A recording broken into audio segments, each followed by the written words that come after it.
Hello. Hello. Greetings.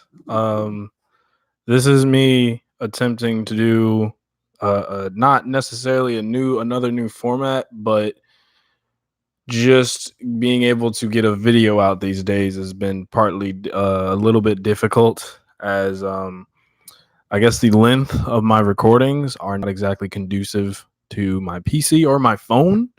So I have resorted to going live. Um, Obviously, I know that I'm not like huge or anything. So if people pop in here, cool. If they don't, that's fine. I'm pretty much just doing one of the typical series that I recently spawned out of my head, which is called Aftertaste. And pretty much in Aftertaste, what I do is look at the kind of settings of a song that might have been like kind of sitting in my head for a little bit and marinating on it and being like, okay, this is what I think after like listening to it for a couple of days and not just the initial one, which is typically reserved for sashimi thoughts.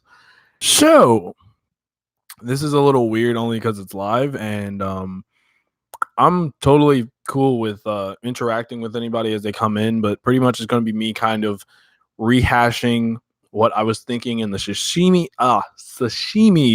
thoughts of this Brockhampton single, If You Pray Right, and looking at that, but then also talking about what I've thought since I've listened to this song over and over and over and over again. Now, like I said, my initial recording for Aftertaste was 20 minutes, so this probably will be somewhere in the field house.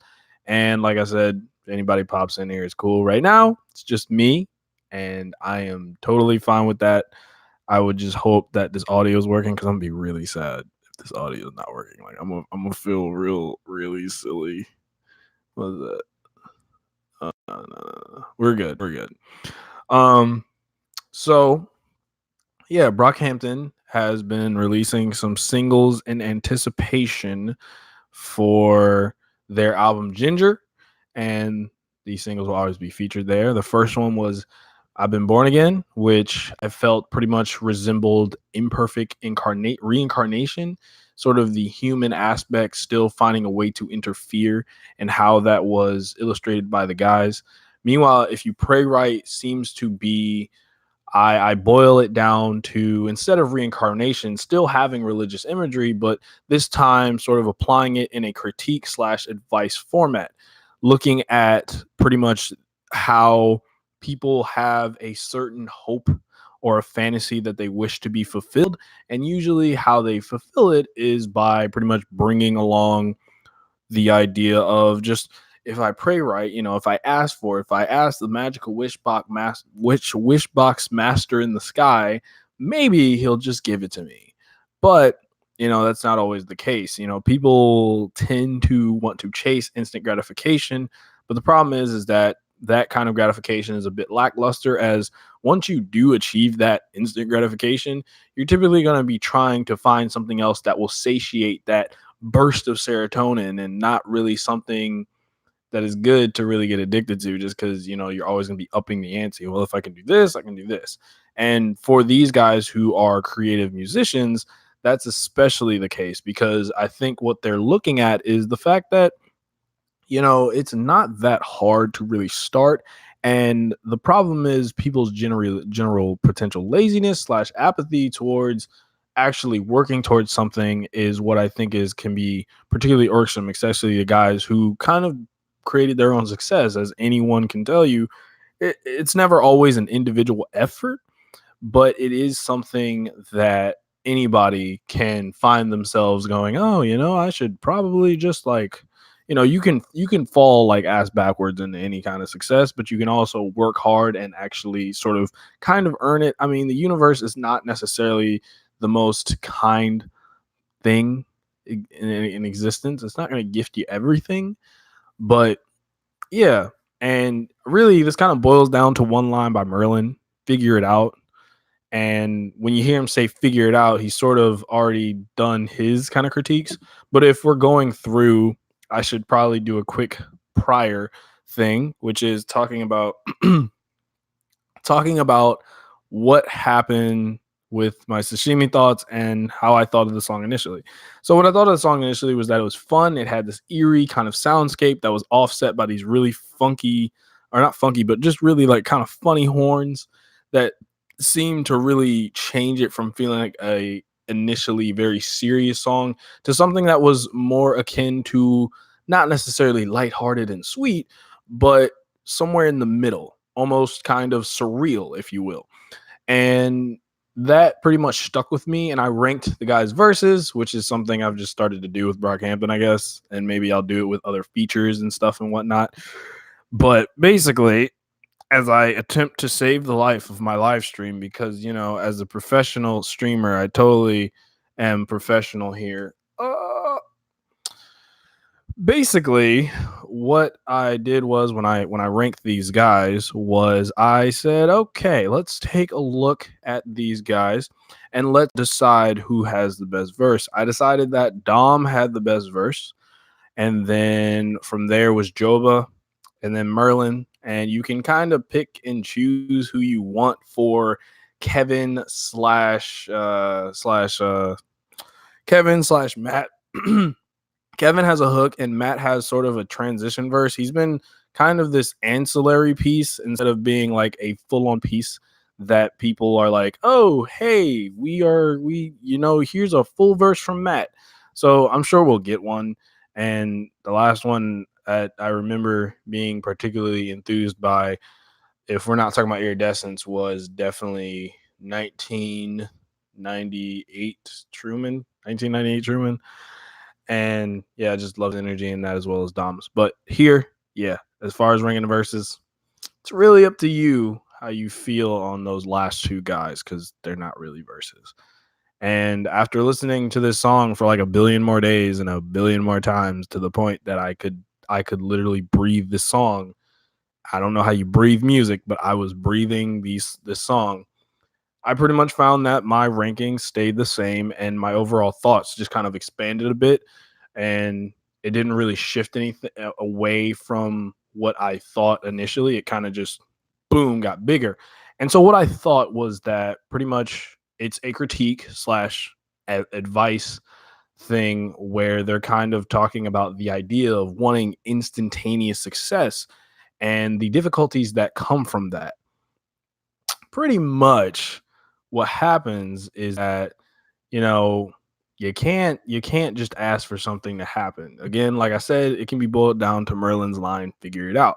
But it starts off with Dom, who pretty much uses a good amount of religious imagery, which is why my ranking stay the same. I think him and Joba pretty much incorporated the most religious imagery, and it also felt kind of tactful. It felt like it was substantive, and it felt really fun to like hear him just kind of going off, like talking about the fact that he's like, we're dancing towards our karma, we're inshallah, and kind of like sort of giving a nod to Judas, and maybe referencing people who are not necessarily, in it for the work, the passion, but instead in it for themselves and the potential monetary gains that they could receive just by wishing upon a star. And the one of the two lines that I take from him the most are, your prerequisites are irrelevant to me. And pretty much what he's doing there is erasing the idea that he works on everyone else's clocks. He works on everybody else's expectations. He ignores the structural kind of general idea of maybe music, Twitter, or social media in general, and how they try to sometimes shape it like, oh, why doesn't this sound like this? Well, because we wanted to do this.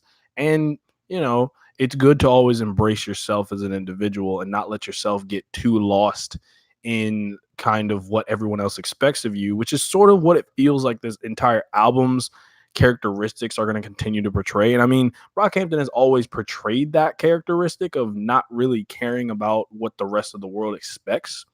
But here it's almost a little more overt as Jovert, as basically you have their kind of sort of tagline, you can take the odds, I'll keep dreaming. And pretty much I think that's kind of just a simple statement which is explaining that, hey, you can take like society and people around you's like sort of statistical measurements of this successful thing that like of this thing and how much potentially it could be successful, or or like you could be like me where I'm gonna keep dreaming. Because usually it's kind of funny when people say, oh, you can keep dreaming, and sort of the insult that it's supposed to represent is being flipped here in that way. So I kind of like that, and I was mad at myself because I didn't talk about the tagline. So there you go, I talked about the tagline. After Dom's verse, we get a bit of a reprieve, I guess, where Kevin pretty much has a more altruistic tone, because even though Dom does offer a critique, he does offer the advice as well that, look, if you fall, we're not going to help you, which is sort of him trying to explain to people, not him being a dick, but more him saying, look, you gotta be able to stumble and fall and make mistakes and learn from them yourself. You can watch everyone else, but you still have to be able to envelop those lessons in some manner, let them seep into your brain and be able to apply them in real time on your own. You can't just depend on us all the time. Thus, you become a more well-rounded individual. But like I said, Kevin's is kind of fully altruistic, saying, hey, you should stop tripping and just help your city out. If you do stumble into the success, if you do have this, if you somehow just magically one day just said, hey, God, can you give me a million of them things, 10 million? Just let me live the rest of my life comfortably. And God's like, yo, bro, I got you. Here's $10 million. Then like you're good. You can at that point, you can live a comfortable life, but you can also help others too. And sometimes helping others really allows you to feel fulfillment as a human being, more so than monetary gain, even though monetary gain can be very helpful towards a lot of problems you may be facing. So be generous, be kind, and you might find yourself being successful. And be kind for the sake of being kind. Don't be kind because you want something in return.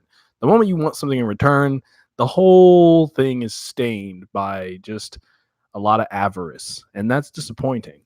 So after that, we get a Merlin verse in which he kind of criticizes more the emulation of Brockhampton, people that simply take certain characteristics of Brockhampton, or not even characteristics, but like whole ideas. He's kind of attacking maybe the type beat people, or the people who kind of don't have their own way to stand out. So they just copy very specific characteristics of another big artist. In this case, Brockhampton, copying certain things that they do instead of being original.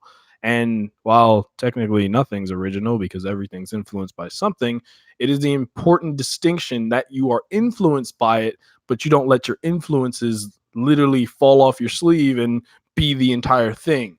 If you are not the main center of your creation, if your characteristics, if the things that you feel individually as a creator are not there, then you're not making something original, unfortunately.